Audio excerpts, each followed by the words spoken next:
State Representative Carl Sherman of DeSoto, thank you so much for joining us. We appreciate it. Thank you, Jack. I appreciate you having me on today. So you are giving up a safe seat in the Texas House, and you've decided to run in the Democratic primary for U.S. Senate. It's a crowded field. You're running against 8 others. Why are you doing this? Yeah, that's a great question, Jack. As you look at the political landscape of what's happening now in this country, I may be in a safe seat, but this is not a safe place where we are. And for me, and my process of deliberating is one that takes some prayer and meditation.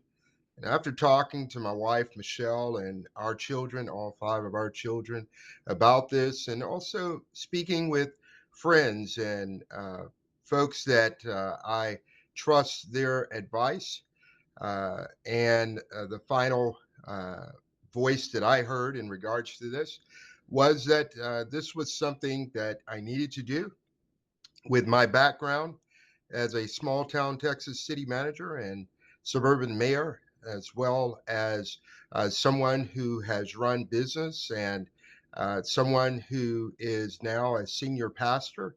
I felt that it was important that we have representation for all Texans and someone who has passion for the city. And the bottom line is, Jack, we have to win. And when I say we have to win, I mean Texans. Texans have to win, not special interests, not Washington lobbyists or political insiders. But we as Texans must have a representative who's willing to work and fight for their issues and their concerns. That's why I'm running. And so let me ask you, why do you believe Democrats should vote for you over the 8 others who are in this race? Well, this is about the general election, really. When you get to the general election, who can win? Who can win the general election? So it's not just about Democrats. It's not just about understanding the issues that really matter, like the rising costs of prices in the grocery store and the impact of inflation overall and the concerns that we have with our immigration policy. But this is about making sure you've got a candidate who will be attractive to those sensible voters who want to ensure that Texas is not left out in the cold. But what do you bring to the table that the others in the Democratic primary don't? I mean, obviously, you're running against Congressman Colin Allred, State Senator Roland Gutierrez, among others. My depth of experience in working as a Texas city manager, understanding how to run a city, having police chiefs and fire chiefs and public works and all the various departments of how to run a city, local, all politics is local. Being a mayor of a first tier suburban city in Texas, home rule city, you've got the experience of working directly with people. Running a business and being a pastor gives me an insight and perspective of humanity that none of the other candidates do have. And at the end of the day, when we are at the general election, how do we win? How do we win? Do we have the profile of a candidate that has always been the profile that we put forward? Or do we win with a candidate who has an appeal not only with Democrats as a pastor, but also with Republicans? Because when we get to the general election, the proposition will be simple: good versus evil. That's what the other side plays. Now, I believe that with my candidacy, we offer the chance to win for all Texans. So break it down for me. What is the essence of your campaign? What is the rationale for you running? Yeah, this is about making sure that we have someone who can fight and has shown that they've fought for our rights. And I think when you look at a candidate, you've got to look at what have they done. It's one thing to talk about what you will do, but what have they done? I have always been the underdog for every race that we've run. I've held 3 offices, and every time we get in a race, we're the underdog. And we've run 10 races, and we've always been successful. I have been always the first African American in those positions. And Jack, typically, those constituents have always been of the other party, whether it's when I was city manager, being the first African American city manager in a city with the council that was all Republican and all white. This it doesn't matter as far as getting to the opportunity to interview. It matters who can win, and I'm the candidate that I believe that understands the issues. And whether it's in Abilene, Texas, where we have many supporters, or East Texas in Henderson, Texas, or Houston or Dallas, our issues are similar, and we need a representative who will not polarize those issues and ensure that they work for the people and get things done. So if you're elected, what are your top priorities? Yeah. I think that we must focus on the economy, on inflation, the impact of inflation. And while things seem to be curbing in the right direction, the cost of groceries is still high. We have to address those issues, and that's what I'm looking to address as priority one, to ensure that folks can actually live on the income that they have. And secondly, I believe that we must address issues that are germane to a livable wage. And that's something that I've got experience in working on the local level. Also, we've got the issue of health care. You know, I've been fighting along with others like Senator Nathan Johnson to ensure that we expand Medicaid. We have to do this. There's no reason that Texans should lose $10 billion every year going back to the federal government. And we have the state that has the most uninsured Texans. And that's a problem when people are dying because of lack of quality health care. I was just on the phone last night late with one of the executives for Parkland Hospital and looking at the uncompensated hospital care cost impact. For Parkland Hospital, it's about $1.4 billion a year. Overall, for the health industry, hospitals, the cost is $27 billion each year. That means that our hospitals are being crippled by the impact of folks who can't pay for health care. And that, what does that do for the rural hospitals? Closures. And so these are issues that I think we have to focus on. And then, there are so many concerns that we have right now that I'm concerned about. The immigration policy is one. It's a broken policy. It's one that administration after administration, we seem to not have the capacity or the compassion to address this issue. It's an economic issue for me, and it's a humanitarian issue. When we have 300,000 people dying of fentanyl in this country, that's a problem.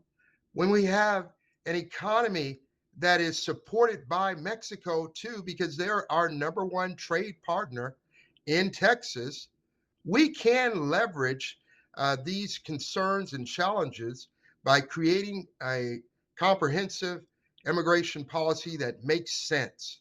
And that's why I have the support of our border representatives, like Representative Eddie Morales, who has endorsed me strongly because he understands that I have a balanced approach as a former city manager and mayor and pastor to look at this issue from a humanitarian issue, but also from a sustainable solutions perspective. And that's what I'm looking forward to. That's what we've done when we passed Botham Jean Act, the police reform bill that we passed during the regular session. It is one of only two bills that were passed after George Floyd was killed.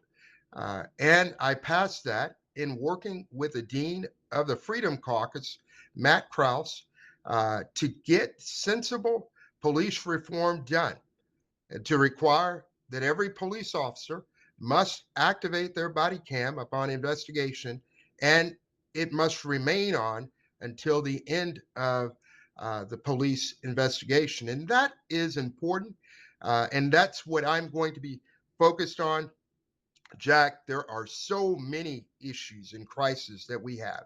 We've got to protect our children and those who love our children, those educators that teach our children. We've got to ensure that they're in a safe environment. The number one cause of death for children 1 to 18 is firearms.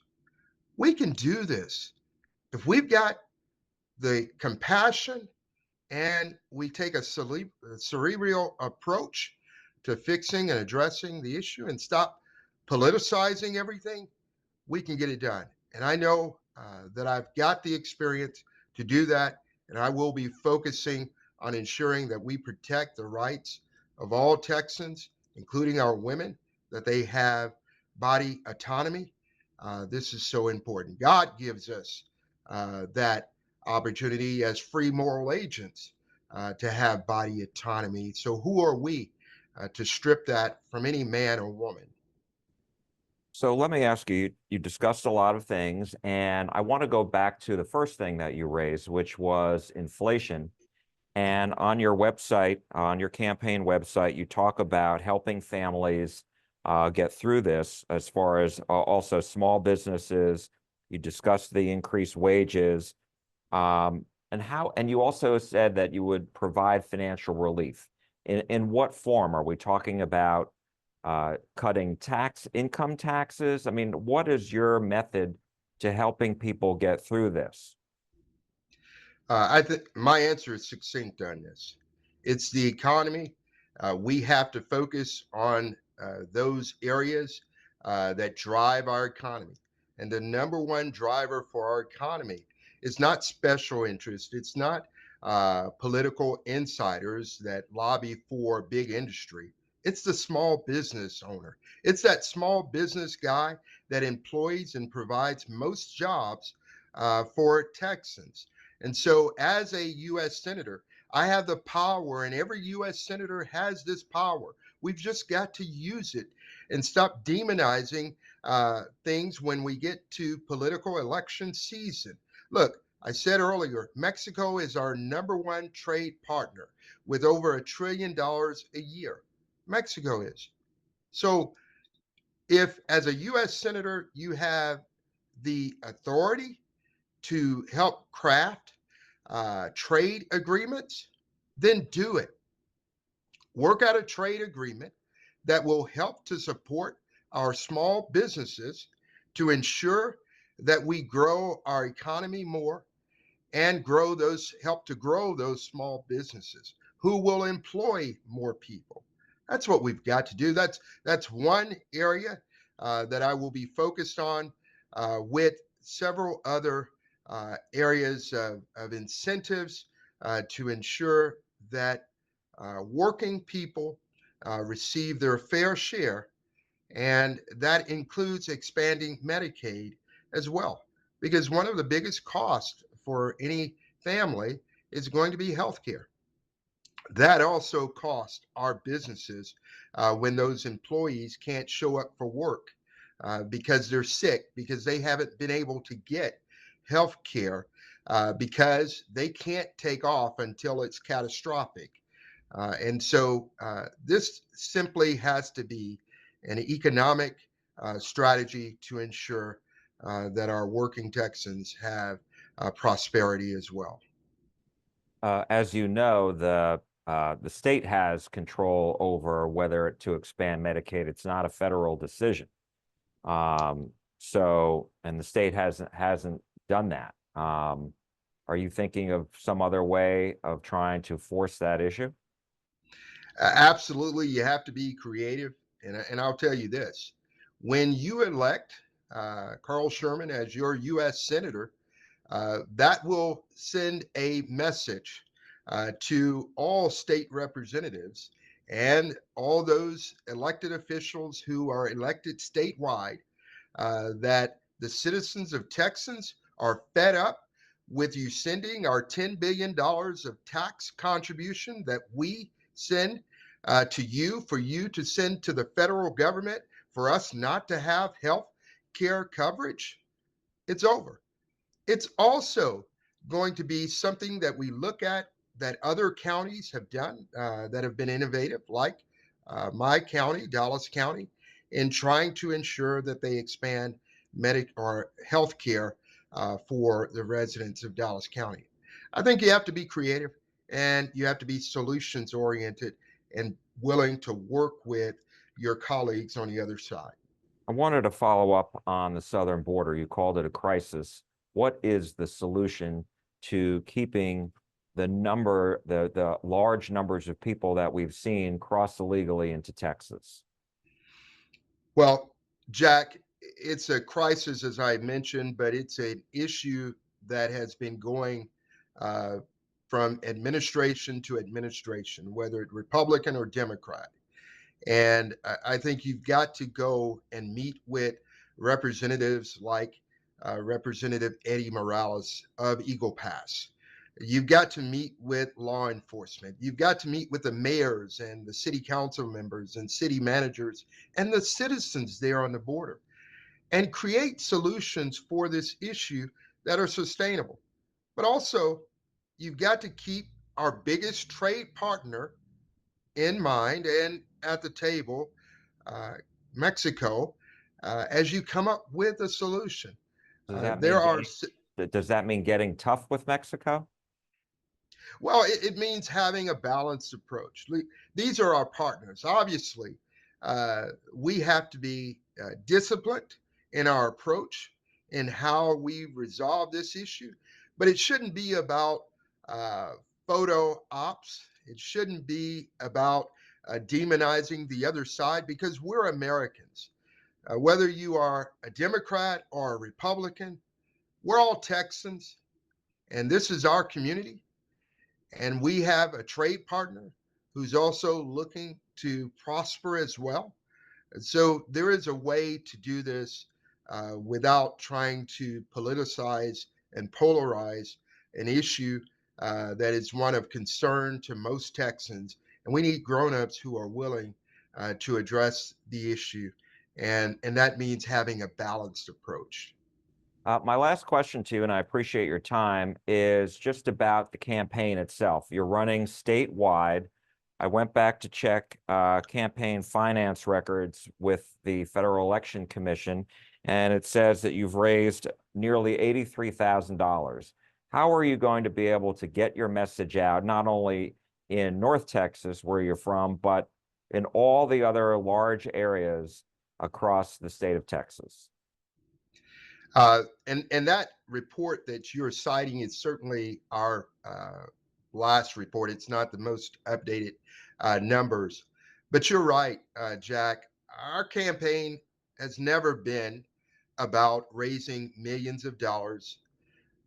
It has been about raising millions of Texans. This is not a campaign that's supported by Washington politicals, Washington insiders. This is a campaign that is working with the people of Texas. And so, as I engage, driving and going all across the state of Texas, I'm finding that whether it's in the faith based community, or local elected officials and the locals in the community, we are getting support because they understand this is about raising the concerns of all Texans and leaving no one out in the cold.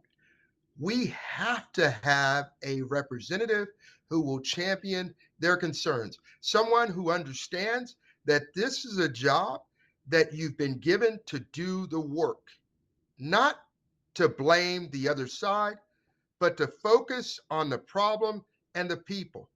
I love crafting policy that comports to humanity, that addresses the issues of those people who are not allowed a seat at the table. And you know what else, Jack?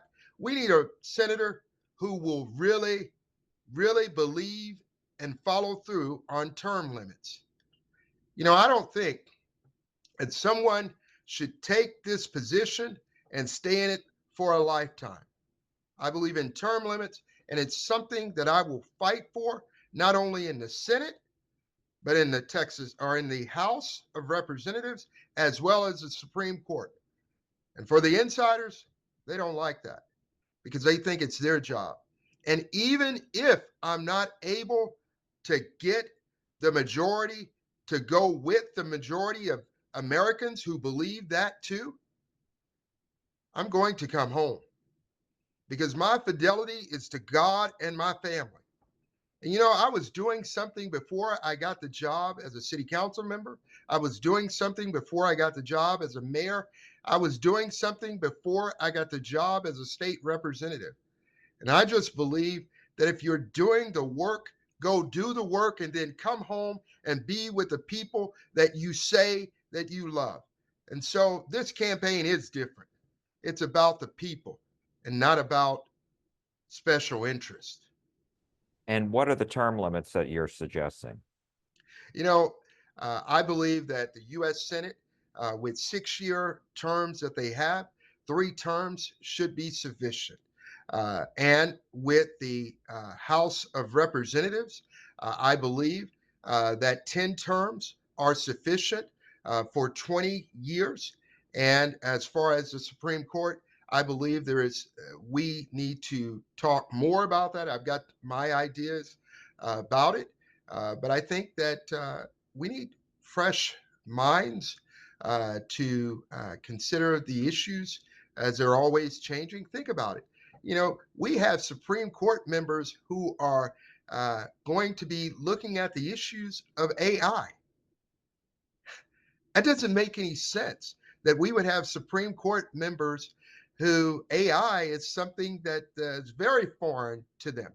But there are a multitude of issues that we need to have new thoughts coming to the table. And if you are still interested in the people and working for the people, you can do that as I've done, as a Rotary Club president, as a member of the Lions Club. You can always do work in a community. You don't have to have the title to do the work. And so I think that those terms would be certainly sufficient, but I am very interested in working with both Democrats and Republicans and independents on coming up with a sensible term limit. And let's have this discussion in the public where the public can have input on this issue. State Representative Carl Sherman of DeSoto, thank you so much for joining us. We appreciate it. Thank you, Jack Fink.